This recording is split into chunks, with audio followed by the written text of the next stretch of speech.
আসসালামু আলাইকুম গাইস, আশা করি আপনারা ভালো আছেন। আমিও ভালো আছি বরাবরের মতো। দেশে এখনকার দেশে প্রতিনিয়ত দর্শন হত্যা এবং চাঁদাবাজি শুরু হয়ে গেছে। এখন দেশ উন্নয়নের বদলে এখন বর্তমান সময়ে সব দিকেই চারোদিকেই হত্যা, দর্শন, চাঁদাবাজি, সর্বাত্মক কিশোর গ্যাংয়ের হামলা চারিদিকে বেড়ে উঠছে। আমরা সবাই সজাগ থাকবো, সতর্ক থাকবো। আর আমাদের প্রশাসন এবং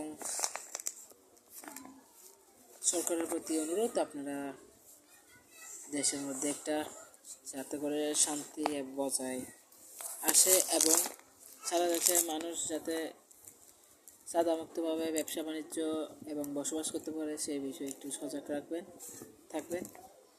আর আমার মতে আমি একজন সাধারণ মানুষ। আমি চাই দেশে একটা শান্তি আসুক, দেশে একটা সঠিক বিচার হোক দ্রুত সময়ে। কারণ দ্রুত সময়ে যদি বিচার না হয় একটা দেশে, সেক্ষেত্রে অপরাধ বাড়বে। আর দেশে যেভাবে অপরাধ বাড়তেছে, একটু আমাদের এবারের নতুন প্রধানমন্ত্রী তারেক রহমানের প্রতি দৃষ্টি আকর্ষণ থাকবে। আপনি দেশে একটু চারিদিকে এইসব বিষয়গুলোকে আপনি একটু গুরুত্ব দিয়ে দ্রুত বিচার যাতে হোক।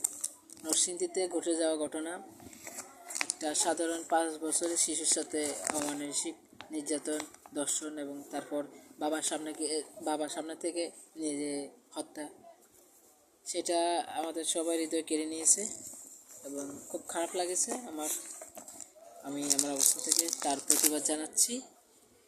দর্শনকারীদের দ্রুত সময় বিচার হোক দেশে।